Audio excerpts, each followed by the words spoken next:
you can keep that mic in front of you at all times, that will help us make a good record and we'll all be able to hear. We appreciate you being here. Yes, sir.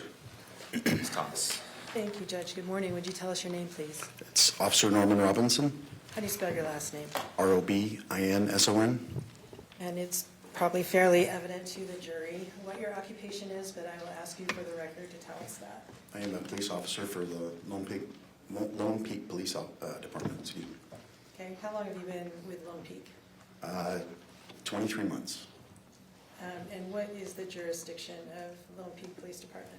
Lone Peak Police Department covers Alpine City and Highland cities.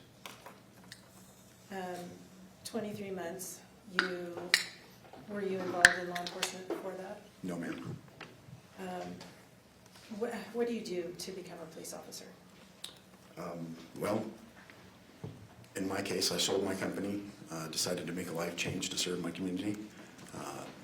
Lost 100 pounds, started working out, went to school, went to the academy, 9 months of the academy. And in the academy, we have to pass with 80% or higher, and so I was the real-life rookie, so to speak, at 46 years old going through the academy. So. You mentioned the academy. What is the academy? It's post-training, it's academics, it's defensive tactics, it's firearms, it's everything you need to know to qualify to become a police officer. And is there a certification associated when you complete that? There is. It's a LEO certification. LEO meaning law enforcement officer. Yes, ma'am. And is that required to be a law officer in It is. Utah? Are there any requirements to continue that certification? Yes, there's 40 hours a year required training through post that you have to do every single year. Yeah. And post stands for what? Okay. Sorry. Police officer I'm super standards and nervous, training? so- Yes. I know that's leading. It's a completely different career than what I had before, so yeah. Okay, and so when you first joined a law enforcement agency, which you did just under 2 years ago, is there a period of training that's associated with that? Yes, there's on-the-job training that they do for 12 weeks. Okay. It's called FTO training. And what is associated with that? It's on-the-job training, so you ride with an officer and you just slowly increase your responsibilities as you become proficient with each call. Had you completed your on-the-job training at the time of this incident in August 2024? I did in July, So just before? just before. Okay. And so let's turn to that night. Were you on duty on August 12th, 2024? Yes, ma'am. What happens? What does being on duty entail? We receive calls from dispatch through our mobile CAD system, and we just answer calls for the general public for whatever needs arise. And are you driving around or hanging out at the police station, or what do you do? Generally, we are driving around patrolling, being visible for our community members to see us out and about. Do you have a partner with you in the vehicle or not? No, once you are off FTO, you're on your own. Okay. So you said you were on duty on August 12th. What first came to your attention that brought you into this case? It came out as a medical call. We respond usually with medical in case the patients need some restraining or if they have any issues. Oftentimes we respond because we are in smaller vehicles, faster vehicles, and we can get there first, and we're first aid certified to be able to respond and handle acute issues. Were you designated specifically to respond to this call, or was somebody else? Officer Jorgensen was the initial officer. I went to assist. So when you receive a dispatch, do they specify a particular officer? Generally, they'll call a specific officer and assign it to them. All right, and then why did you assist? It came out as a medical, and just the call details, it sounded pretty serious, and so we usually just try and get there as quick as we can to help. What were the call details that sounded serious? That she was labored breathing, sounded like she was drowning. Basically like a full arrest type situation. All right, so you proceeded to the location. Did you arrive, what order did you arrive in, do you call that? EMS had arrived right before us, and Officer Jorgensen and I pulled up just about the same time. I parked right behind him. And by EMS, you're talking about emergency medical services? Yes, ma'am. Paramedics, fire department. All right, let me show you Exhibit 26. It's already been admitted. And these take a minute to warm up, so just give it a second while it blinks on and off.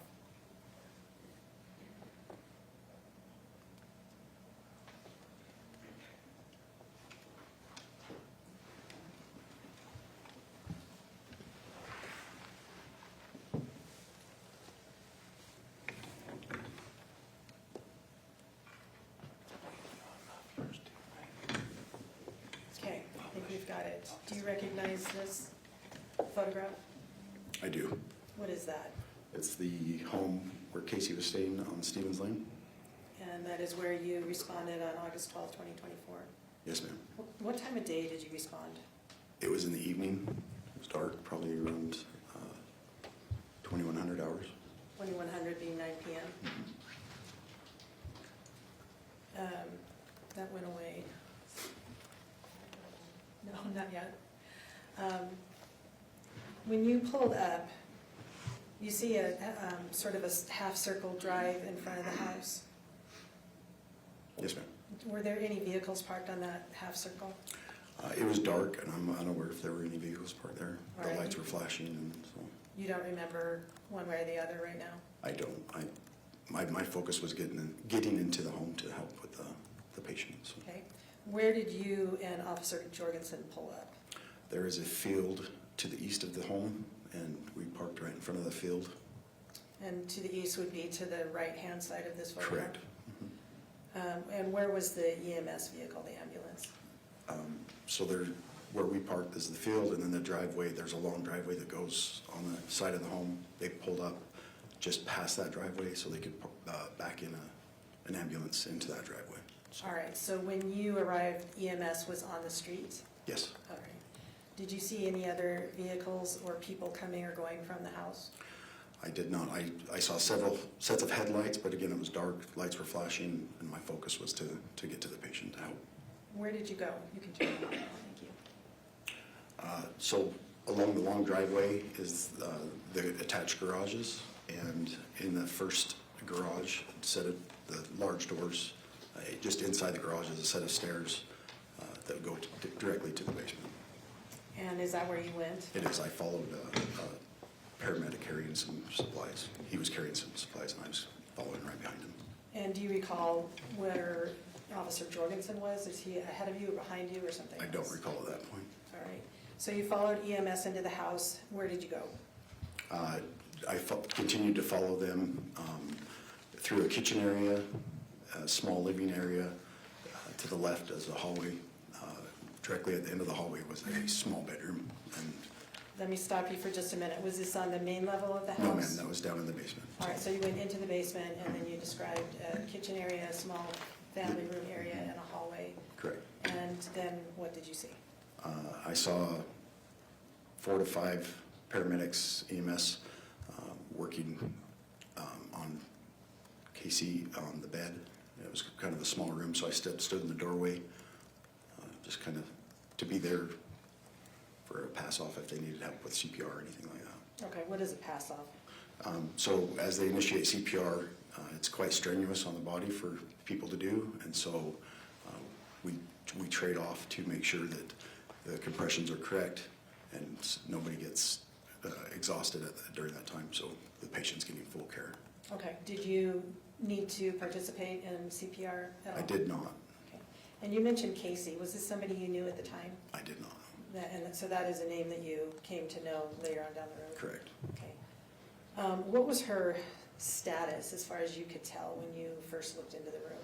It was pretty grave. She was breathing very, very hard, gurgling. It was as a new officer, being exposed to that, it was a sight. It was extraordinarily violent breathing, in my opinion. And did you note or notice anything particular in the room as you were watching the EMTs do what they needed to do? They were just fervently working on her to the head of the bed by the, there was a lazy boy to the head of the bed where Kacee's head was. I remember one of the EMTs pointing to a syringe on the floor, asking if she was diabetic. I was unaware at that point if she was or not. And he lifted that up, put it on the nightstand so they wouldn't step on him because it's a tiny room and it was quite crowded with 5 to 6 grown men in there, so. Let me show you in exhibit, it's 164.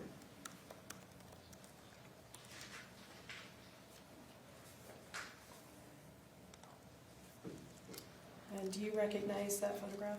Yes, ma'am, that's the syringe the fireman placed on the nightstand there. Where is the nightstand in conjunction with the bedside, sorry, the recliner that you mentioned and the bed? So you have the recliner is against in the corner of the wall, the bed is on the wall, and the nightstand is just would be to the right of the recliner. Okay. As you enter the room, it would be on your left side. Okay, gotcha. All right. And does that accurately reflect what you recall seeing the EMS, where you saw the EMS put the syringe as they were working on the patient? Yes. State moves to admit exhibit 164. Mr. Williams? No objection, I'm just looking for the original that this was put up here. Court Or received, exhibit list, I apologize. for- court received states 164, wish to publish? Yes, please.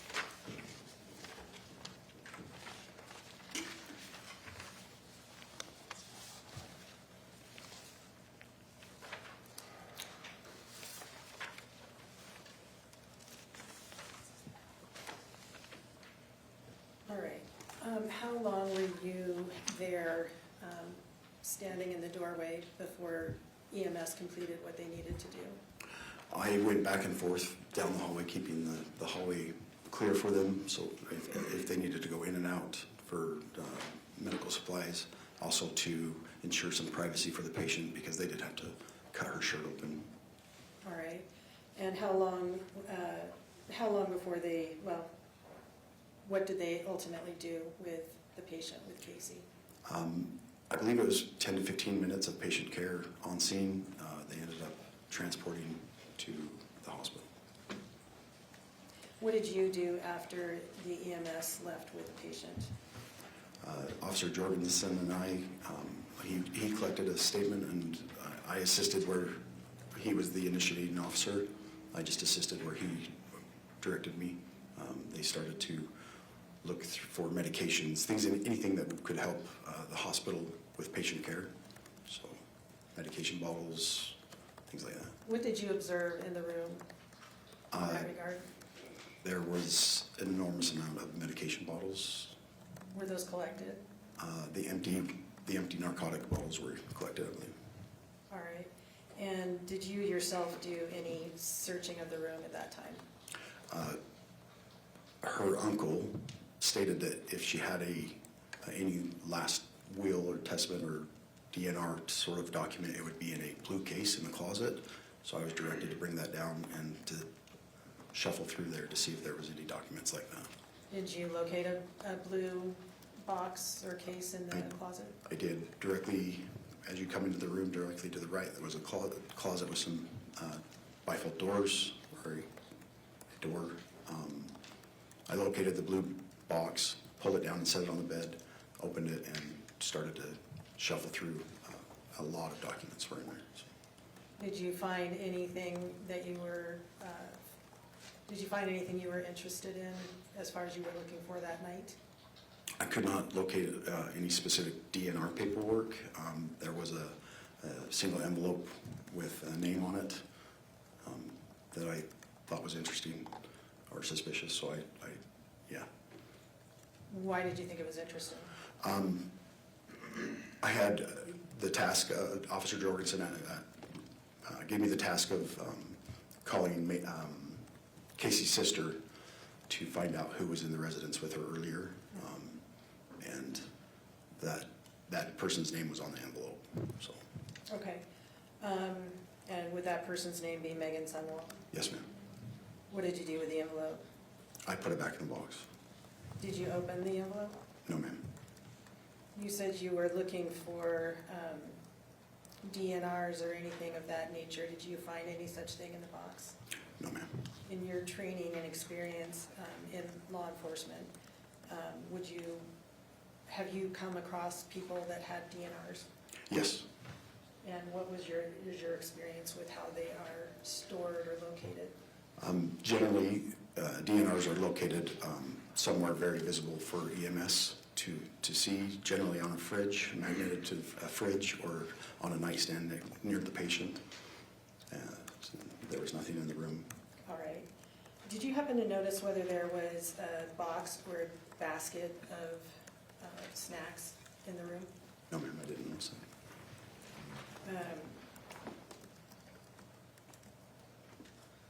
There was a drink on the desk, but as far as a basket of snacks, I'm not aware of.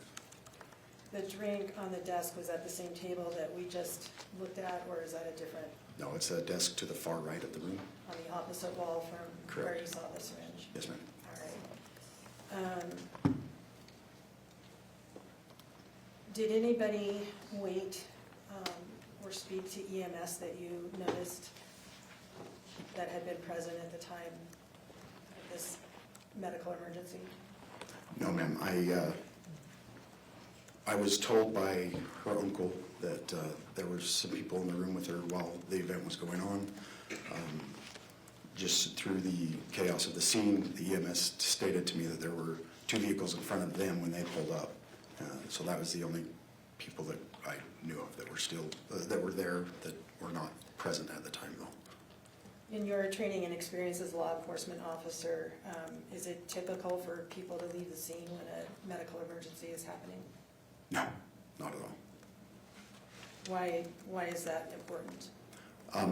Well, even just out of morbid curiosity, people tend to flock to emergency vehicles and to watch what's going on. And so I, as a new officer and just as a layperson, was a little astounded that somebody left the scene while this was all going on. All right. Is it important to EMS, as far as you're aware, to know what had happened to a patient that brought them there? Absolutely. EMS needs to know the lead up to the event so they can treat the patient properly.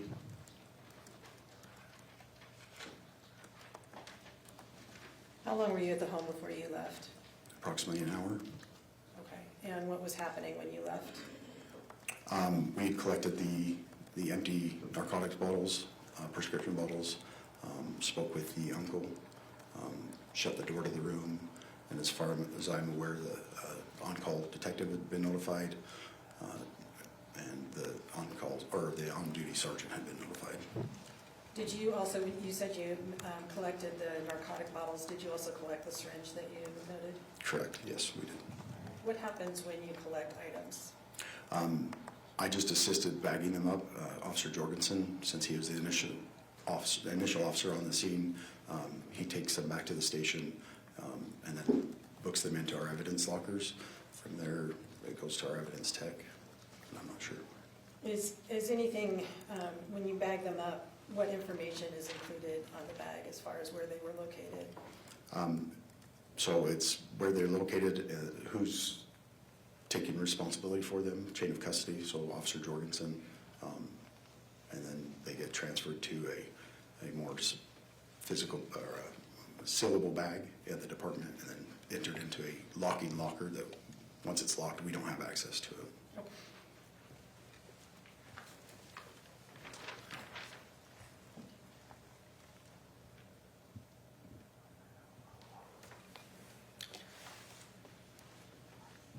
Officer,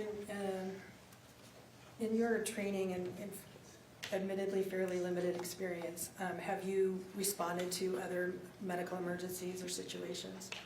Often. In those circumstances that you mentioned that you have seen DNRs to be in place, do you verify if they exist or offer care regardless of whether there's one there? Generally, that's EMS that takes care of that, but we're on scene to assist them in looking for those documents or participating in patient care while they look for those documents. And absent an obvious one that you mentioned is typically on a refrigerator, bedside table, or something like that. Would care be automatically offered or suspended until that's confirmed or denied? So generally, when we arrive on scene, if there are people there, we get directive from them. Generally, the people that are near the patient will know if they have a DNR, and will direct us straight to the DNR. Okay, all right. How do you confirm when there's, if there isn't a visible copy of one, what do you do? If there's not a visible copy, we assume that there's not a DNR and we initiate patient care. Thank you.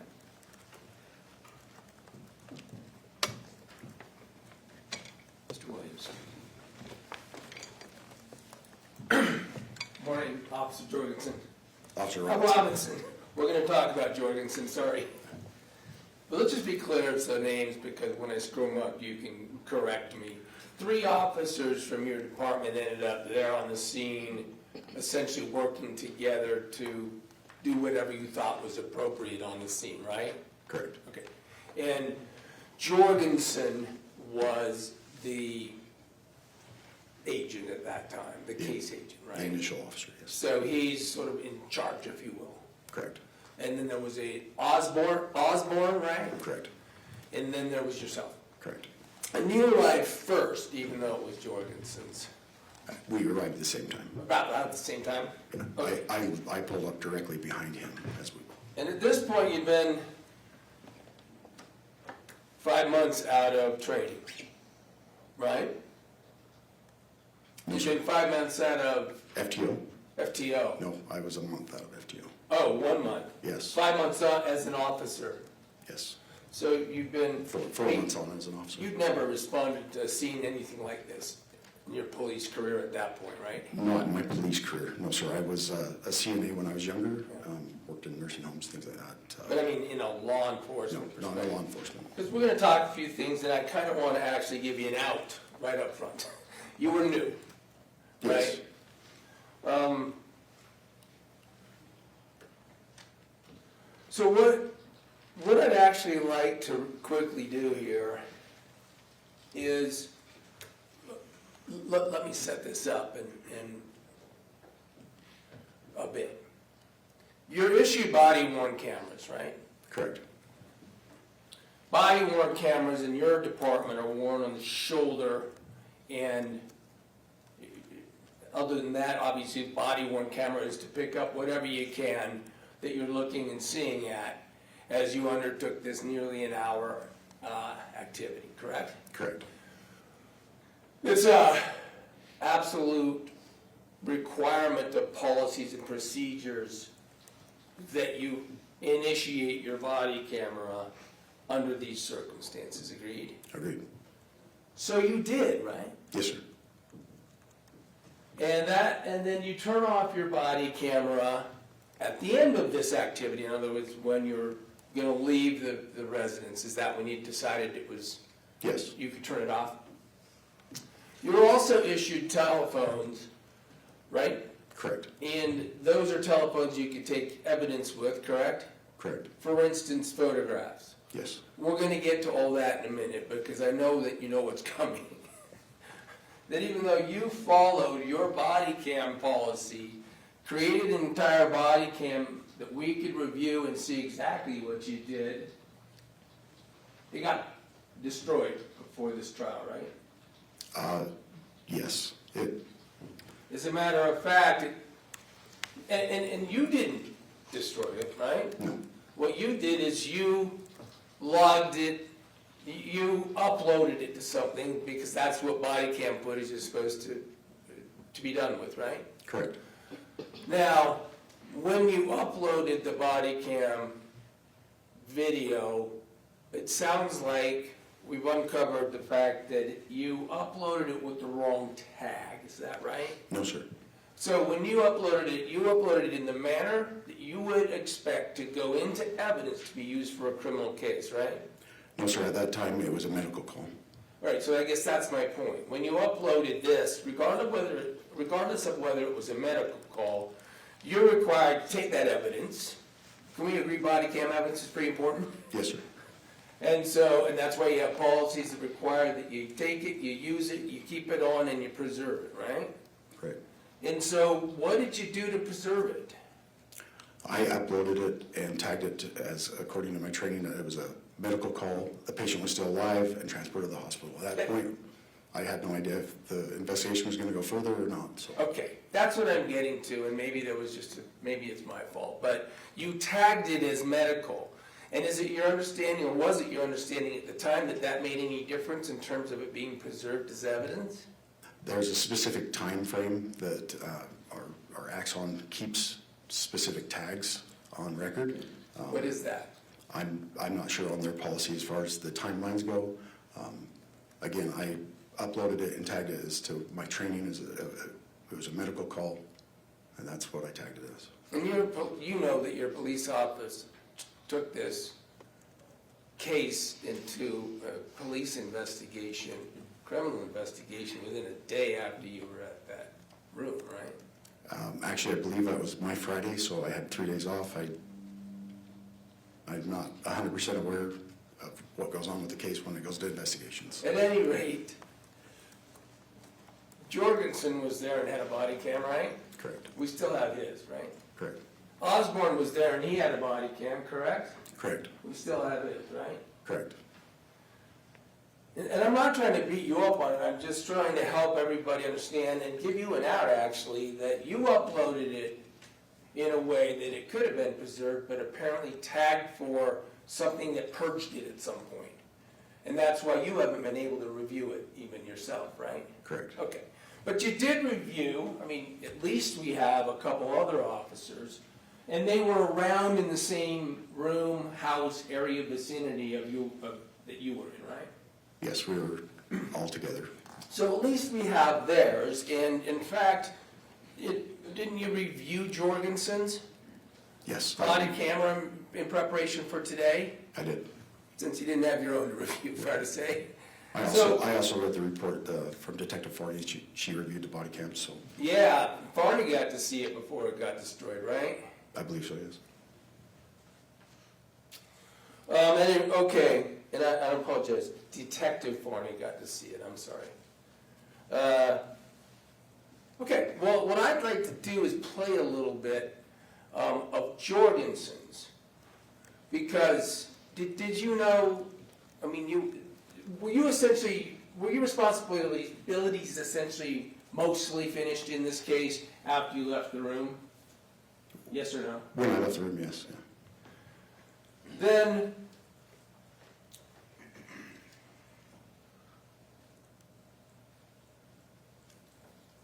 so you're not aware, you were certainly never asked to take photographs of the scene, the room, and things like that, right? Officer Jorgensen asked Officer Osborne to do that. Okay, so that's a no. So Jorgensen did not ask you to take pictures of the scene. Correct. We're going to get to, in a minute, to the pictures you were asked to take. I think you spoke a little bit about it, maybe. Well, let's go there real quick. You were asked to take pictures of certain evidence, right? No, I took one picture of the whole scene. It was after I discovered who was in the room, so I had written it on my notepad, and the envelope I found in the blue box had the same name, so I took a picture of my notes and the envelope You only took one picture? with my Phone? issued phone, yes. We've since learned that that's got destroyed or can't be found either, right? We were issued new phones. I did an upload of all my old material onto my new phone, and there was a few months of the Google Photo Drive that did not upload. And So the answer- I was unaware that it did not upload, so yes. The answer is yes. The photograph you took is also now not available for us, right? Correct. You don't know this, I guess, but the only information we have about what this house looks like in the basement is a drawing that a witness unfortunately had to do on an iPad. I'm going to show some of Jorgensen's camera so the jury can see right there on the camera what the house looks like, what the basement looks like, what the hallway looks like.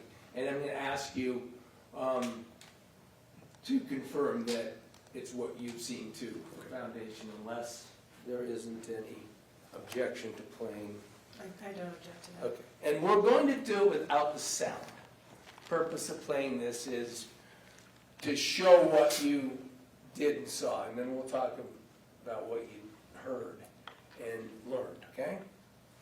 All right, can stick that up. I'm not seeking to mark this. I'm seeking to use this video as illustrative with this witness. Can we mark it as demonstrative for record purposes down the road? Which exhibit is it? E? F? F, I believe. Thanks, Chelsea. That would be F. And it's F, thank you. That's good. Let's get ready for that mistake all the way through trial. All right, F.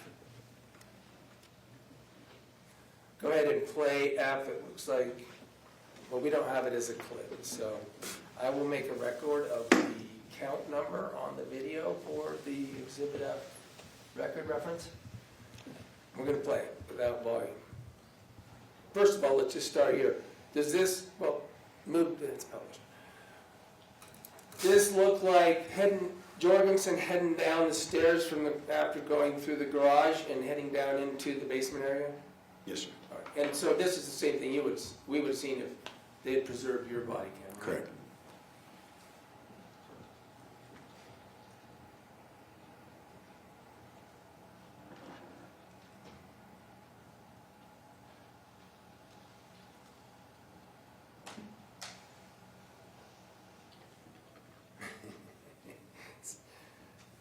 All right. Why don't we pause it there? That's Mark, the owner of the house, walking past the front of Jorgensen's camera, right? No, sir, that's Mark, the uncle, the owner of the house. I believe they were her grandparents. All right, let's call him Mark the uncle. So that's Mark the uncle that you spoke to and got a lot of information from, right? Yes, All right. Because, look, while we're on it, when you spoke to Mark, much of the time Jorgensen and Osborne, you were outside their presence, right? yes, Yeah, you were in this area speaking to Mark a lot of this hour, right? In this area that's on the screen, the downstairs den area. And the kitchen. I was back and forth to the room and out to the living room. Right. But that's the point is that everything Mark told you would have been preserved on a body camera we don't have now, right? Correct, he was. Okay, that's all. All right, go ahead.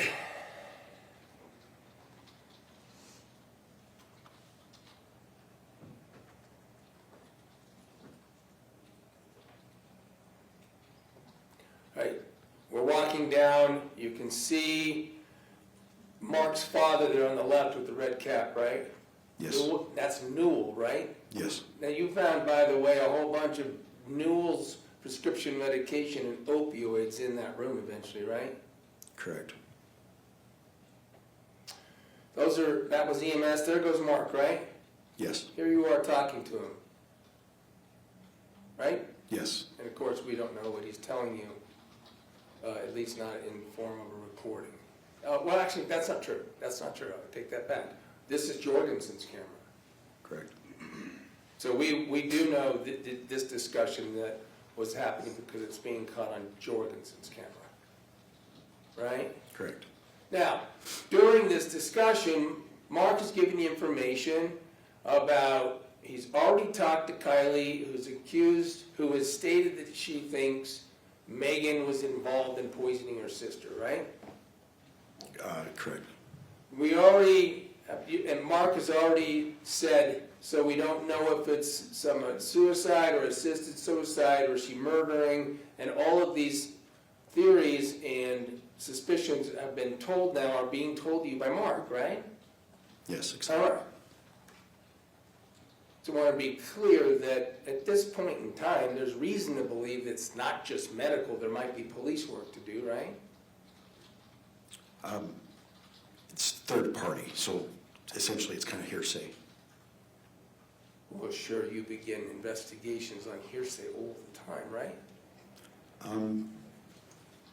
Yes, I mean, detectives, I'll back off the subject. Here's the EMT talking to you about what's gonna have to happen. Mark needs to go move his truck because the ambulance, they're gonna take him up that stairs he just pointed at, right? yes. All right.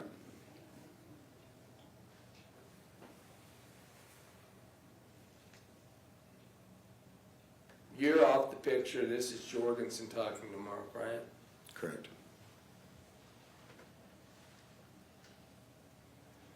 Remember that that's Mark looking to get a phone number?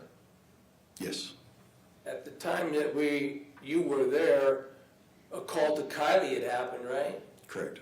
So Kylie's suspicions and Kylie's position was being made, and you were privy to it, right? Correct. And by the way, that was that Meggan poisoned my sister, right? I don't recall if she used those words.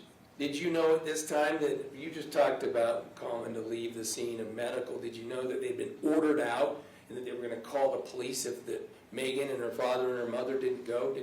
You didn't know at that time that Kylie had said that to them? I was not aware that they were ordered out of the home. And when owner of a home orders you out, you have to go, right? You should. Because, well, it'd be illegal. It'd be trespassing. if Yes, you don't. could be trespassed. And that's more than just a trespassing in the park. That's a Class B misdemeanor trespass, isn't it? Objection to the legal conclusion. Mr. Williams? Is trespassing a crime? Yes, it can be. Usually it's a warning first to leave the property. I'm not asking you how you do it. Is trespassing a crime? Yes. Here we are now seeing at, I'll make a quick record, 3:49 on the body camera time at the bottom left. Maybe I better make this record. I don't want the jury, help the jury understand. If we could, up in the upper right, there's a time count too, right? Upper right of the video. You guys have a time counter? Yes, sorry, And then- time's up. That's all right. And then the bottom left is a time counter. It says 4:08 right now, for instance. That's how long the body cam has been on. Okay, so one is the measure of the length of the recording, right? Correct. And the other is supposed to be the date and time you're there. Correct. Now, sometimes those date and times aren't accurate, right? Yeah. All right, go ahead.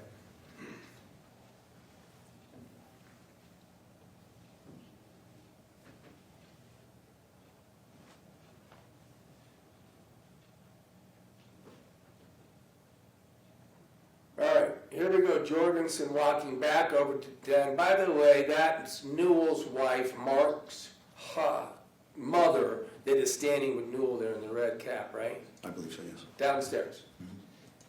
That's a yes? Yes, yes. If there's a way to use the 10-second forwarding. See, this one goes forward 30 and then back 10. Why don't you skip forward 30? Light to get back downstairs. Mostly to show the jury the downstairs portion. You can go another 30 if you want. Keep going 30s until we get Jorgensen back in the house. We're arranging right here to have the truck move so the ambulance has somewhere to back into, right? No, sir, I believe he was on the phone with the supervisor, sergeant on duty. There you go. By the way, calling a sergeant during all this, right? Correct. And we're going to get to it, but there was a call to Detective Farney, right?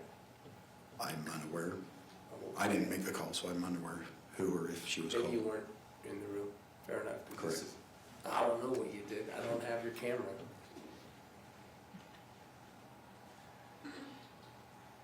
There you are. Right? Yes, I'm keeping the hallway clear. This is one interesting situation where you get to see yourself rather than us getting to see what you did. Go another 30 and see if we're going down the hall.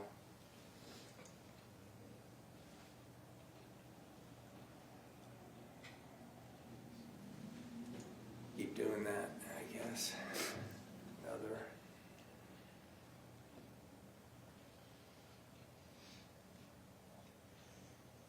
We might need to use Osborne's.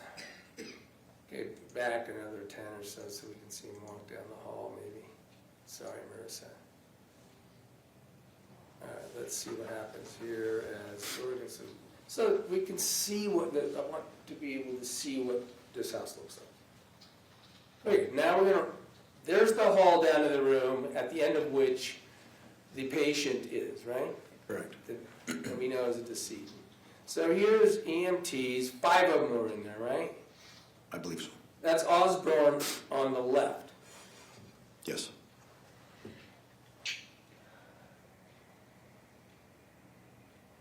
And you guys really didn't go in that room. We can see the syringe there, right? On that Yes, sir. table with the light on it. Yes, sir.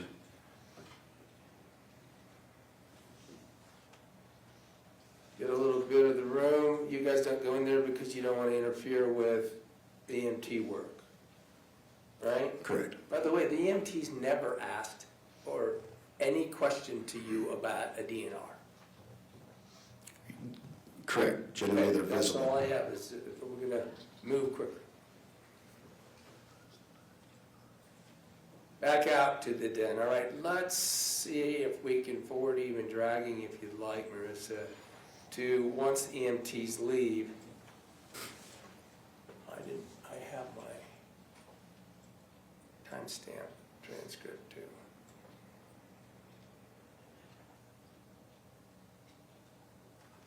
Now they're leaving, that's a box. The EMTs ask you guys to carry some stuff up for them, right? Yes, we generally help them carry So you equipment. did. There, now you're going in the room, right? That's Officer Jorgensen. I'm actually, at this point, I was upstairs making sure the walkway was clear for EMS to carry her out. I told you were gonna need to keep correcting me. There you are. Yes. So you're seeing there's the syringe. You're certainly able to view this room, and it looks like this on the camera, right? Yes. Same thing we would have seen if we had seen your body camera. There's the closet, by the way. What was in that? Well, strike that. You mentioned drink. There's one up there by the TV. Yes, sir.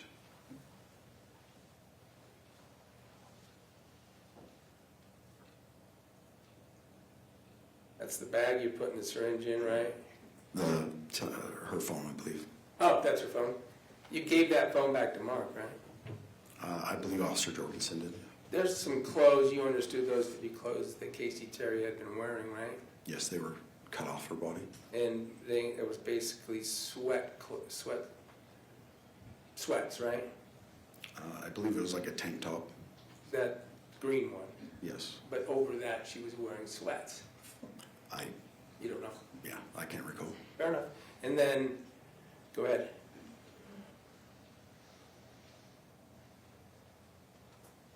Now you said what you ended up finding was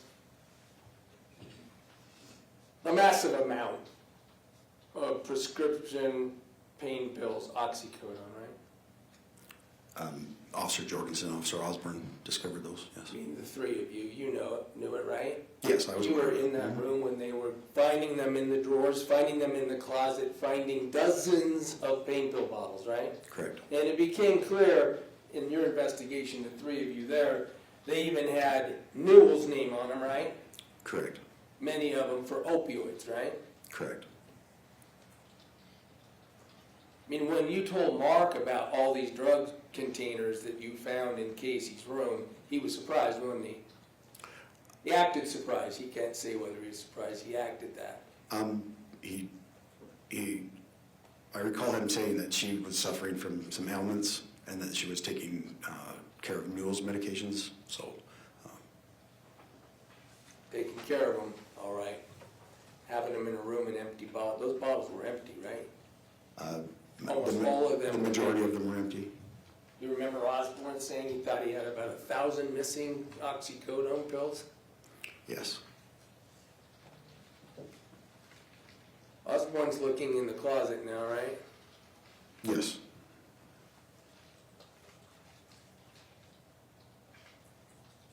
I don't know exactly where the turquoise box starts. Already there, so.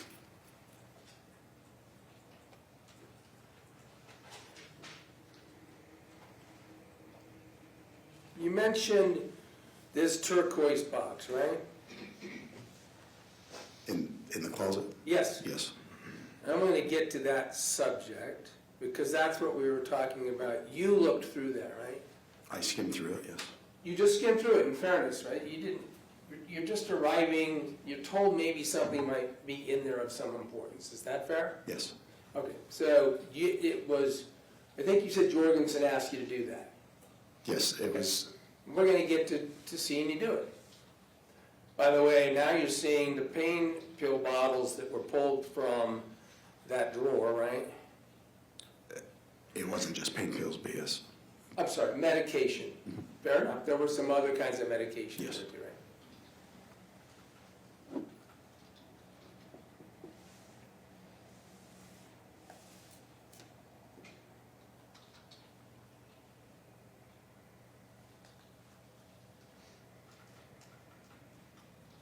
That's Osborne moving a treadmill so he could, that was blocking access to this particular closet at the time, right?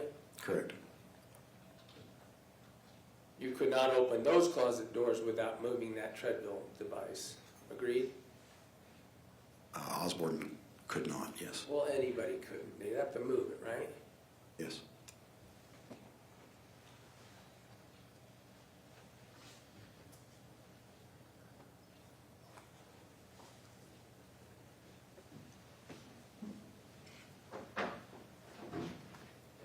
This is Osborne going through the closet, right? Yes. Let's do that.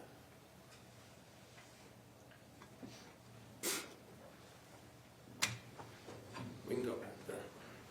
Is it still?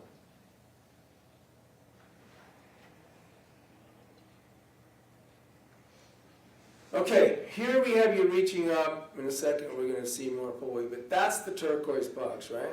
Yes. Now you're reaching up, pulling it out. By the way, pulling it out. You're wearing gloves for reasons that include you don't want to leave fingerprints, right? Yes.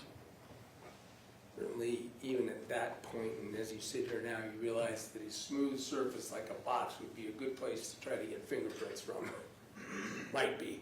Well, and there were a lot of, like you said, empty narcotics, and so, you know, All kinds of stuff. yeah, I don't want to get, But on that, oh, yeah, now you're talking about the gloves. It was actually Osborne that said, hey, when you picked up that needle, he said, hey, you should go wash your hands and it was her phone that I grabbed. phone. Yes, And then that you wash your hands and put those gloves on. I did. There you are, opening it. Pause. This is you looking through the box. If we could, can you go back 10?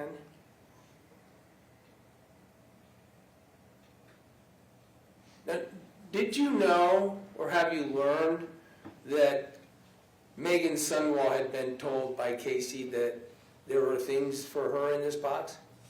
Objection, that's hearsay on a whole different level. I can ask him if he knows.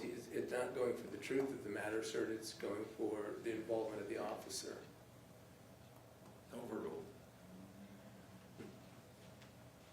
At this time, you didn't know, but as you're investigating, you're talking, I'm just asking if you learned that there was a claim that there were things for Meggan in the box. Let me just ask that. There were a lot of excited utterances going on as far as her name and things, but nothing specifically about that box. I mean, we're going to It get... was correlated to, about Meggan, Fair enough. to me. I interrupted you, I'm sorry. Okay, let's play it. So, we can see in that box, there's now that's not you looking in there. That manila folder, that's not you looking in it, right? No, that's Officer Jorgensen. As of this day, you don't know what was in that manila folder, right? Correct. You're, looks like cursorily going through some things, looking at things, poking in. You didn't pull. I'm going to get to the letter. You're pulling out some documents.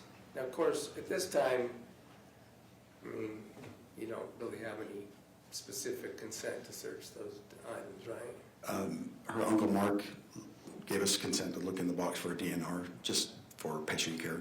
So they, Matter of fact, okay, in fairness, then Uncle Mark had told you you could do anything you wanted in that house and look anywhere and search, right? to me specifically, he said I could look in the box for a DNR. But you knew that he had given consent to the three of you to do what you needed to do and look where you needed to look. Is that fair? In that house? To me, he specifically was the box. And then I went off of the initial officer, what he directed as well, so. All right.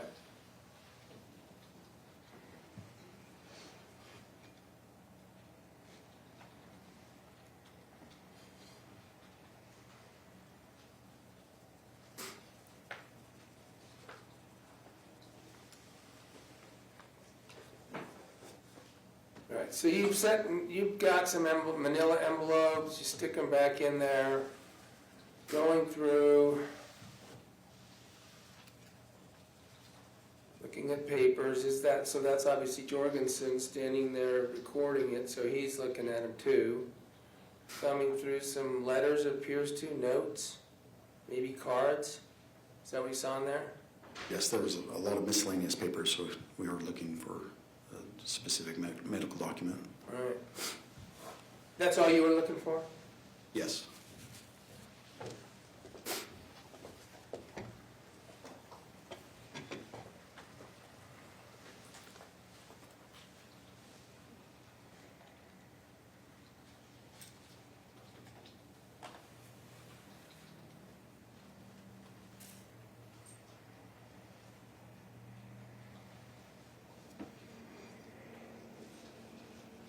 All right.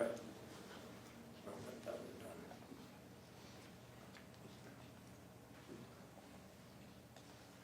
There's a folder with some papers. You didn't pull those out of the blue folder, right? I believe it was empty. Can you go back 10 seconds?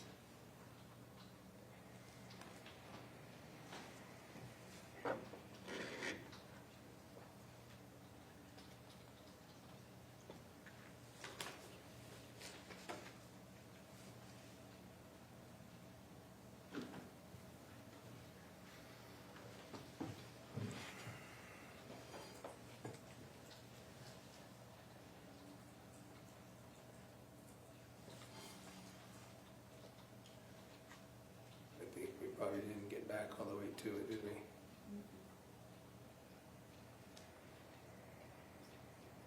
A couple tens back and then just forward. That's right where you put the folder back. There it is. Yup, blue folder. Oh, but there's white on the inside. You're saying there was nothing in there? I don't recall. Okay, fair enough. Yeah, This helps. It's been a while. correct, and as quickly as I opened and closed it, I would assume that it's because it was empty. Or there was just one paper in there that definitely Well, you wasn't a didn't- DNR. You didn't go through everything in here, in fairness. You didn't go through to see really what was going on. You were looking for a DNR. Correct, I was skimming through for a DNR. And so you don't know what else might have been in there by way of letters, who they might be to, or anything like that, right? Correct. All right. But something came to light. Can we get to it? You said a letter, envelope, let's put it that way. You don't know what was in it. Correct. But it said Meggan Sundwall on it, right? I don't recall the name, but it had just this one name on it. I think that you already testified that it was the fact that it did say it was Meggan Sundwall, and that caused you to say, do you want me to run this name, because you recognized it as a name that Kylie had already given. Correct, it matched my notes that I talked to Kyle on Okay. the phone, so yeah. Just Sorry. establishing, is that it, right there on the bed? Yes, sir. All right, so there's the letter, a letter that says Meggan, an envelope that says Meggan Sundwall on it. You check, you find out that's a name of interest, right? It was the name of the person that was in the room with her while the event was going on. So it was interesting. Correct. So it was a name of interest, right? Correct. All right, so you actually asked Jorgensen if he wanted you to run this name through databases, right? Correct. Now, you said no, right? I don't recall. You never did it? Yeah, And you don't know what was in that envelope, do you? I don't.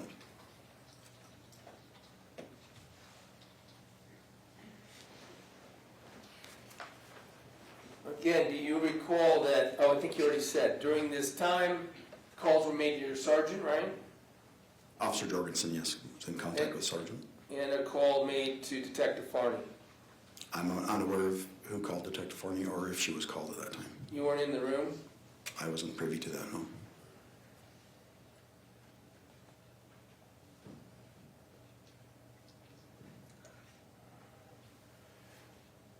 The still of the port syringe. Well, do you want to show the leading? Let's go to the very end. When you walked out with Jorgensen, right? Correct. The last thing that you ever said to Mark and whoever else was present and could hear is, don't let anyone go in that room, right? Correct. Lastly, I just want to show you a still photo, off of a body camera.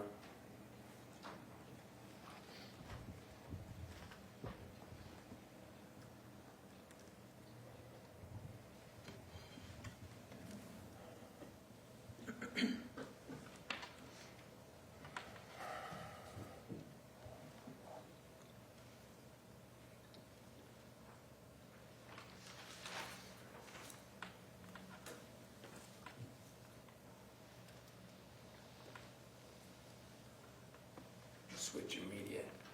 Gotta go to a screenshot. Thanks for patience. Do you recall?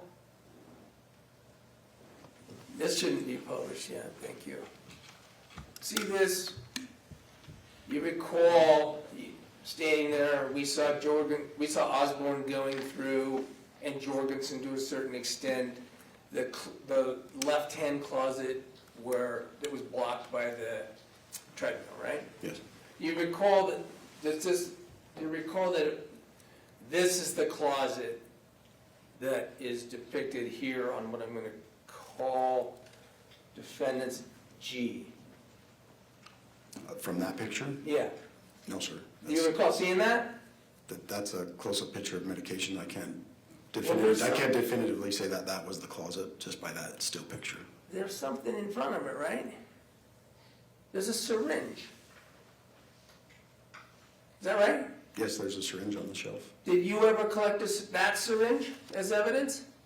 I never saw that syringe.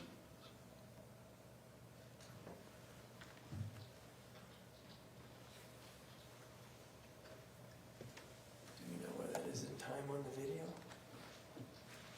We'll do it, Detective Farney. Thank you, that's all I have. Any regret?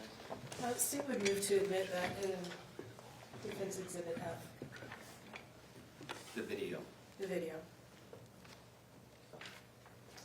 The entire Jorgensen video? That's what they're asking. Can we discuss it at a later time? We can. Thank you. I guess I'm asking you to reserve. We can do that. Officer, just a few questions.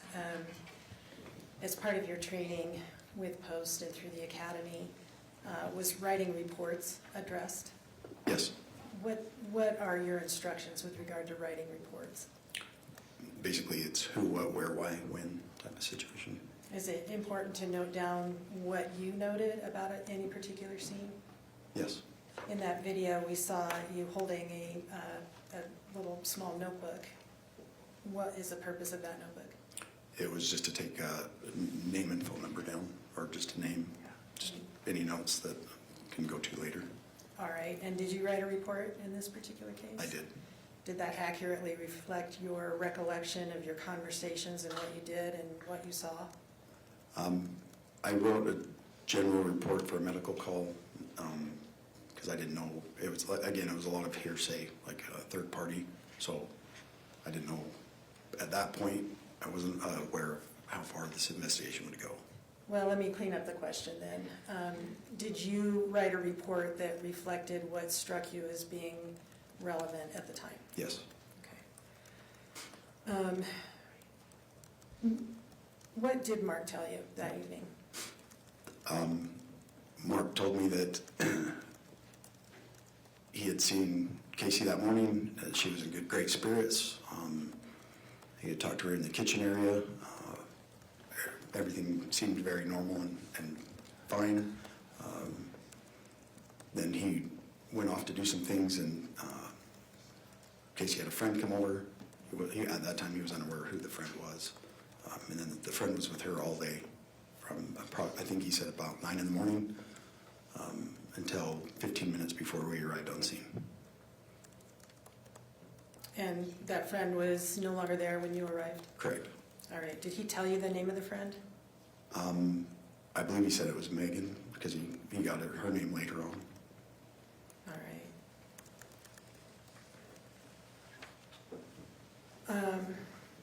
And in that video, I think Mr. Williams identified them, that there was an older gentleman in a red hat. Who was that person? That was Kacee's grandfather, Newell, And that's the homeowner? the homeowner, And with him, in part of it, was an older woman. Who was that? the grandmother. Okay. Also the homeowner? I believe so. Okay. And then Mark was also in that video, obviously. Yes. At one point, I noticed Officer Jorgensen held up his phone and it said 2128 on it, which translated to people who aren't military or police to 928. Correct. Does that sound right as far as the timing of this whole incident Yes. going on? Okay.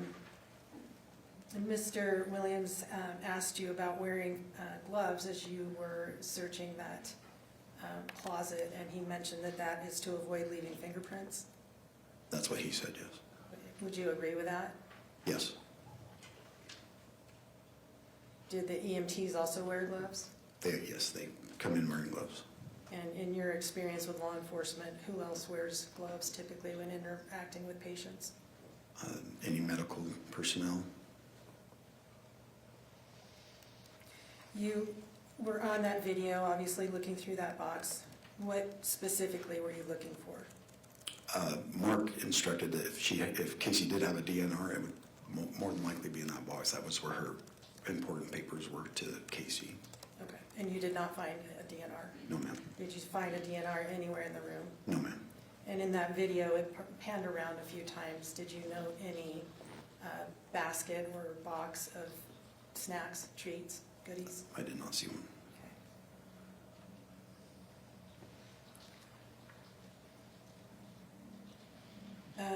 In that last photo, could you put that back up, please?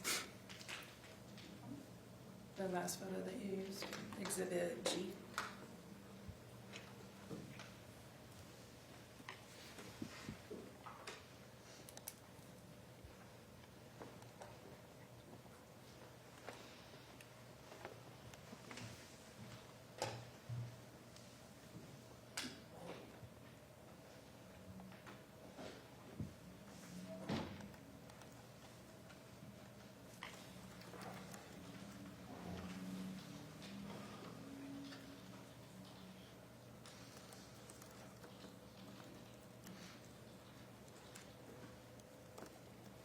Okay, that plastic item on the shelf in front of the bottles, Mr.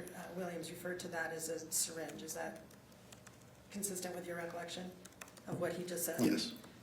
Is, in your mind, is that a syringe? I would say that's a plunging type device. I wouldn't call it a syringe. Usually, in my experience or my brain, I attribute a syringe usually with a needle on it. Or Okay, and does this one have a needle? no, Did it look like the diabetic syringe you saw on the floor? I'm sorry, the syringe you saw on the floor that the EMTs moved to the table? no, ma'am. It looks more like a cough medicine type suction device. Okay, thank you, that's all I have. Anything else, Mr. Williams? Just real quick with that. When you were there, you knew that Kacee Terry, person they were treating, had a port, didn't you? I observed a port, yes, on her chest. And you don't need a needle when you use a syringe to inject something in a port, do you? Do you know? I am unaware. I'm not familiar with ports, really. So you're not, sorry to interrupt you, you're not aware of whether this syringe could be used to inject fluid into a port?